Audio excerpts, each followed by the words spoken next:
Good morning बच्चों।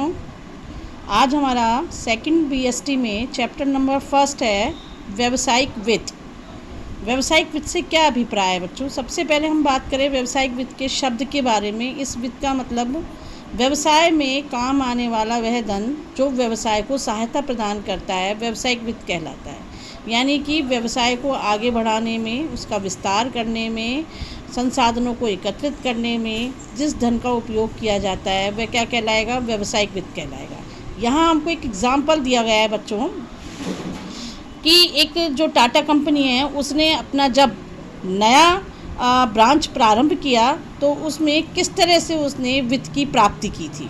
तो उसके लिए हमको यहाँ पर धन की जो प्राप्ति की थी उसका एक एग्जाम्पल हमको यहाँ दिया गया है। वो है भारत की निजी क्षेत्र में सबसे अधिक स्टील उत्पादक में जो सबसे आगे जो क्षेत्र है वो किसका है? ये कोरस का अधिग्रहण किया था इसने, टाटा ने। ठीक है, कोरस ने को पहले ब्रिटिश स्टील के नाम से जाना जाता था। यह अधिग्रहण 8.6 अरब US डॉलर में हुआ था। इसे आज टाटा स्टील का विश्व के स्टील उत्पादन में 5वां स्थान बन गया है। इस महानतम वित्तीय निर्णय से टाटा तथा कोरस एवं संबंधी कर्मचारी तथा अंशधारियों को निर्विवाद रूप से अत्यंत ही महत्वपूर्ण स्थान प्राप्त हो गया। और कुछ वो इस तरह से प्राप्त हुआ, कैसे हुआ? यानी कि एक कंपनी ने दूसरी कंपनी को क्रय किया, खरीदा, अपने अधिग्रहण में लिया। मतलब यहाँ अधिग्रहण का मतलब है उसे खरीद लिया, और ख़रीद करके जब उसको खरीदना था तो और अपने आप उत्पादन को बढ़ाना था तो उसको धन की आवश्यकता हुई। और धन की प्राप्ति के लिए उसने क्या किया ये इसने बताया है। इसमें यहाँ तो ये जानकारी दी गई है कि उसने किसको ख़रीदा था? कोरस, इसका अधिग्रहण किया था। ब्रिटिश स्टील के नाम से इसको जाना जाता था। कोरस को पहले इसने ब्रिटिश स्टील के नाम से जाना गया था। इसको किसने ख़रीदा था? टाटा स्टील ने ख़रीदा। कितने में ख़रीदा? 8.6 अरब US डॉलर में ख़रीदा था इसको। तो इसको ख़रीदने के लिए इतना सारा धन, इसकी व्यवस्था कहाँ से की गई थी? देखो, इसमें टाटा संसार में सबसे अधिक स्टील उत्पादन करने वाला 5वां संगठन है। इस सौदे के लिए टाटा 8 अरब डॉलर का ऋण लेगा। इस सौदे के भुगतान के लिए टाटा स्टील UK एक विशेष उद्देश्य वाहन स्पेशल पर्पस व्हीकल का निर्माण करेगा। मतलब इसने काम क्या शुरू किया है और ये पैसा कहाँ से एकत्रित करेगा? तो इसने कहा कि 8 अरब जो धन है उसकी प्राप्ति तो वो कैसे करेगा? वो ऋण लेगा, और इस ऋण से वो क्या काम करेगा? एक व्हीकल के निर्माण करेगा। ठीक है, इस निर्माण कार्य में वो करने के लिए उसको इतने धन की आवश्यकता है। SPV सिंगापुर की सहायक कंपनियों के माध्यम से टाटा स्टील में से कोष प्राप्त करेगी। टाटा ग्रुप की एक अन्य company Tata Sons Limited Tata Steel के साथ 1 अरब डॉलर के पूर्वाधिकार अंशों का विनियोग करेगी। इतनी ही राशि का विनियोग टाटा स्टील के द्वारा किया जाएगा। यानी इसमें कुल मिलाकर के हमको जानकारी दी गई है कि टाटा स्टील कंपनी जो कंपनी ख़रीदना चाह रही है, ब्रिटिश स्टील के नाम से जो जानी जाती थी, उसको ख़रीदने के लिए पैसे को कहाँ कहाँ से एकत्रित करेगी, कौन कौन से क्षेत्रों से वो अपना जो है धन एकत्रित करके इस कंपनी को खरीदेगी, अधिग्रहित करेगी और अपना कार्य जो करना चाहती है उसको प्रारंभ करेगी। टाटा स्टील जो क्रेता यानी कि अर्जक कंपनी है के द्वारा 36,500 करोड़ रुपए की वित्तीय व्यवस्था अधिग्रहण हेतु की जाएगी।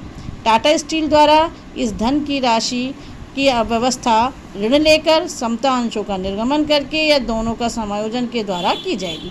यानी कुल मिलाकर के ये पूंजी कैसे एकत्रित करेंगे? पूंजी एकत्रित करने के लिए या तो ये ऋण लेंगे या फिर ये अंश निर्गमन करेंगे। अंशों का निर्गमन करके भी पूंजी एकत्रित कर सकते हैं, ये दोनों काम कर सकते हैं। यह वित्तीय निर्णय टाटा स्टील के पूंजी ढांचे को प्रभावित करेगा।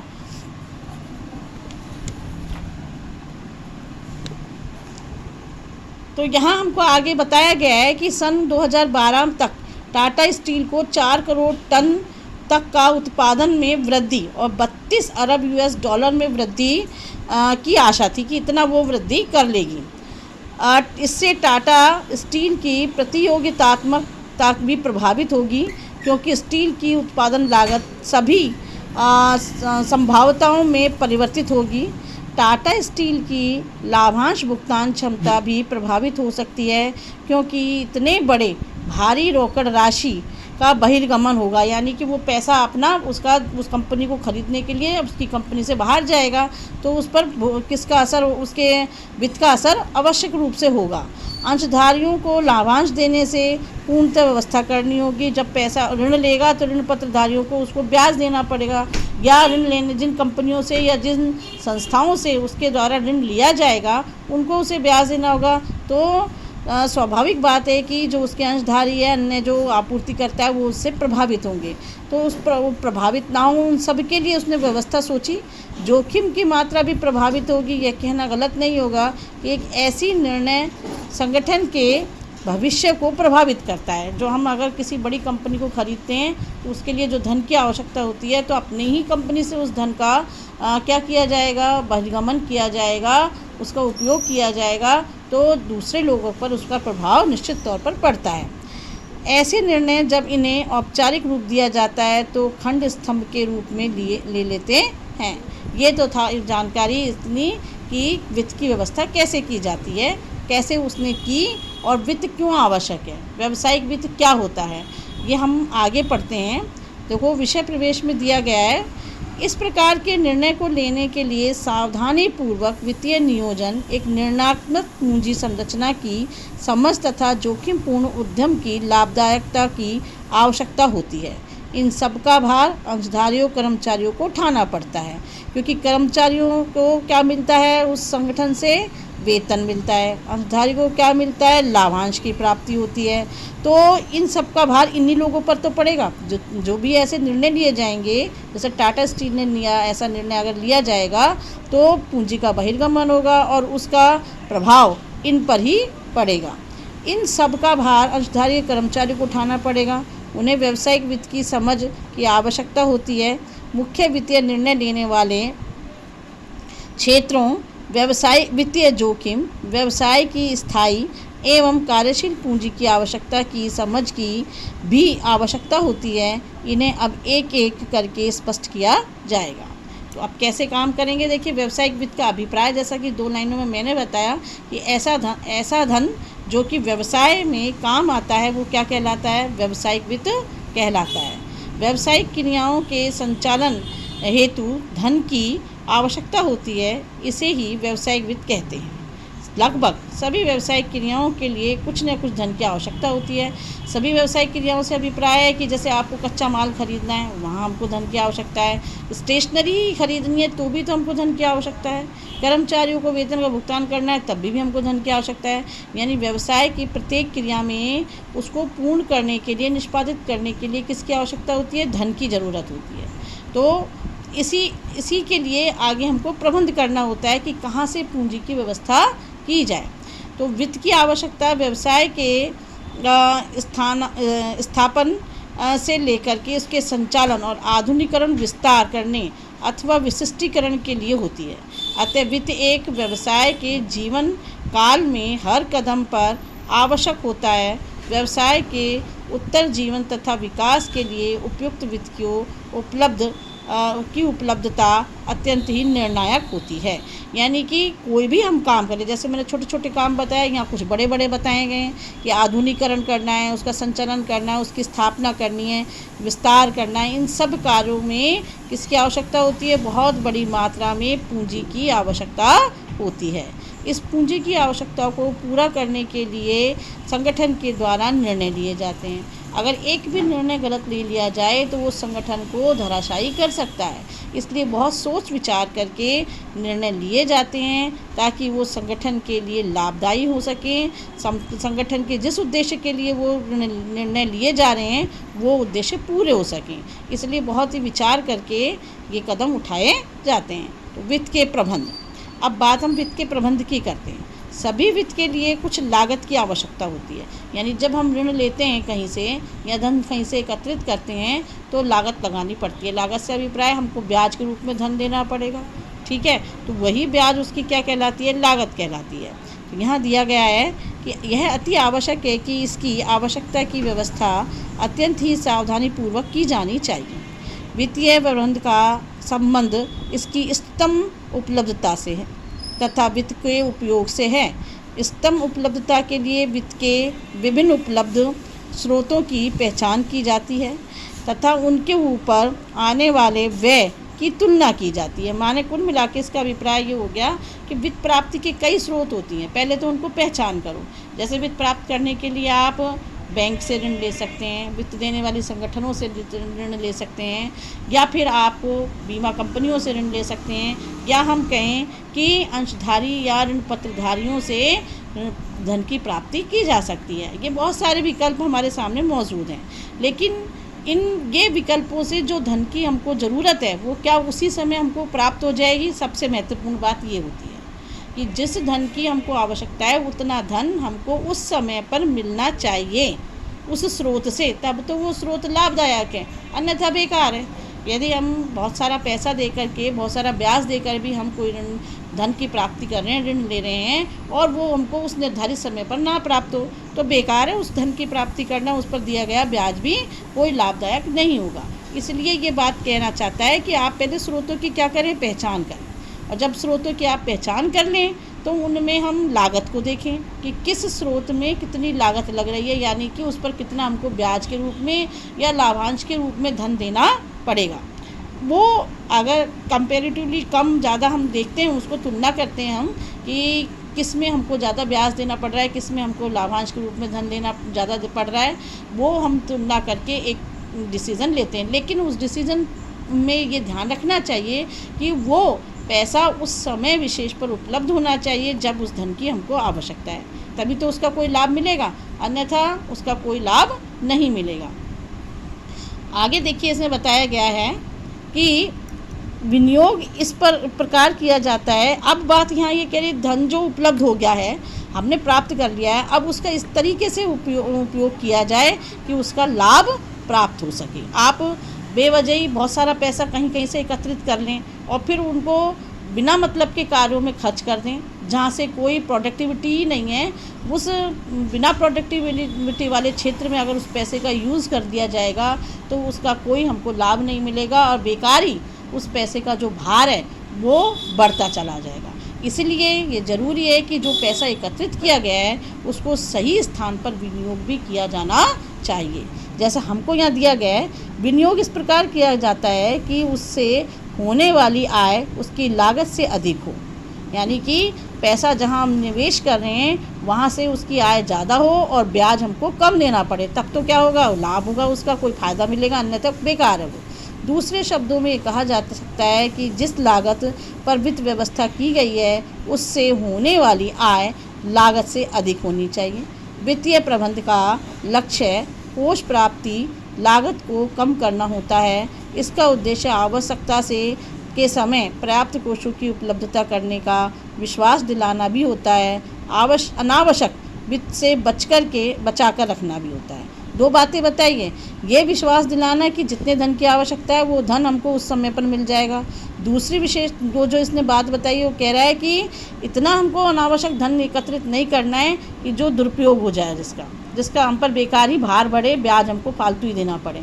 तो ऐसे भी हमको अनावश्यक धन की भी हमको आवश्यकता नहीं होती है, वो भी नहीं लिया जाना चाहिए। जितनी ज़रूरत है उतना ही धन एकत्रित किया जाना चाहिए। यह कहना गलत नहीं होगा कि किसी भी व्यवसाय का भविष्य इस बात पर निर्भर करता है कि उसकी वित्तीय व्यवस्था किस कोटि की है, यानी कि वो वित्तीय मतलब कोटि से अभिप्राय किस कोटि की से इससे अभिप्राय ये है कि वो धन उतने समय पर उस समय पर उपलब्ध हो जाए, कम लागत में उपलब्ध हो जाए, उतनी मात्रा में उपलब्ध हो जाए जितनी हमको ज़रूरत है। तो अगर वो उच्च कोटि का होगा वो धन, तो वो स्रोत भी उच्च कोटि का होगा जहाँ से हम उस पूंजी को प्राप्त कर रहे हैं, तब तो उनका सबका लाभ मिलेगा। अगर ऐसे गलत निर्णय ले लिए जाएं, उस समय पर ना मिल रहा हो या फिर ज़्यादा मात्रा में ले लिया हो या ज़्यादा ऋणों पर ज़्यादा ब्याज का भुगतान करना पड़ रहा हो, तो फिर वो उच्च कोटि का वित्त नहीं होता है, उसका कोई लाभ नहीं मिलता है।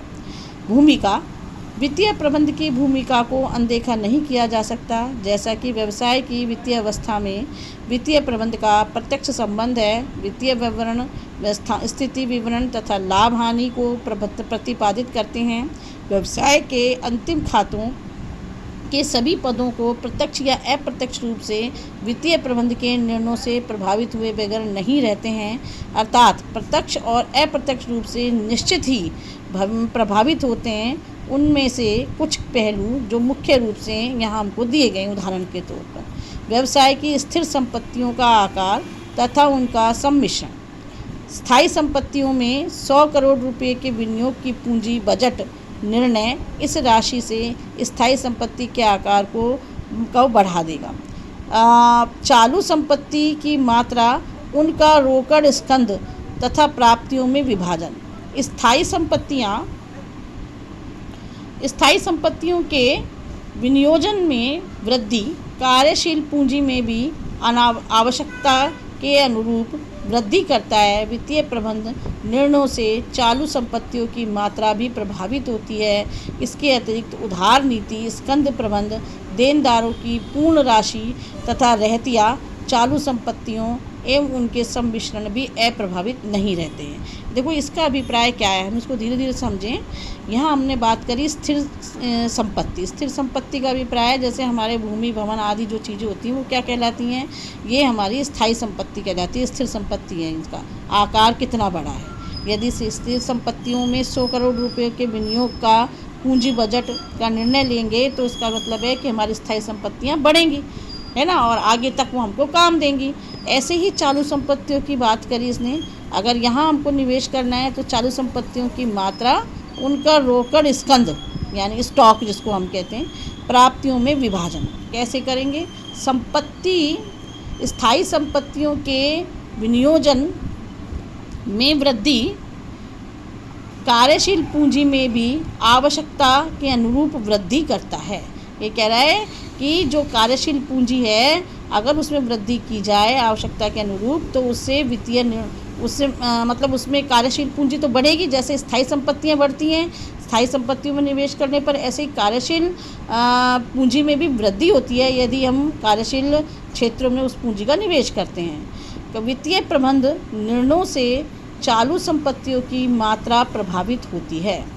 इसके अतिरिक्त उधार की नीति, स्कंध प्रबंध। उधार की नीति का अभिप्राय ये होता है बहुत से ऐसी संस्थाएं होती हैं जो कि अपने ग्राहकों को उधार सौदा देती हैं, मतलब 1 महीने 2 महीने के लिए 3 महीने के लिए ऐसे उधार देती है। आपने देखा होगा बहुत सारी इलेक्ट्रॉनिक की जो वस्तुएं होती हैं वो क्या करती हैं, वो जो दुकानें होती हैं वो अपने ग्राहकों को उन वस्तुओं को उधार देती हैं या किस्तों में उनको उपलब्ध करा देती हैं। धीरे धीरे आप ये वो जो है किस्तें भुगतान करती है तो उतनी लंबी समय के लिए धन की आवश्यकता व्यापार को होती है, उतनी ज़्यादा चालू पूंजी की आवश्यकता होती है, क्योंकि उसको उतने लंबे समय तक ग्राहक को उधार देना है, इसलिए उसको चालू पूंजी की आवश्यकता अधिक होगी। अगर ऐसी नीति है तो ज़्यादा पूंजी की आवश्यकता होगी, चालू पूंजी की।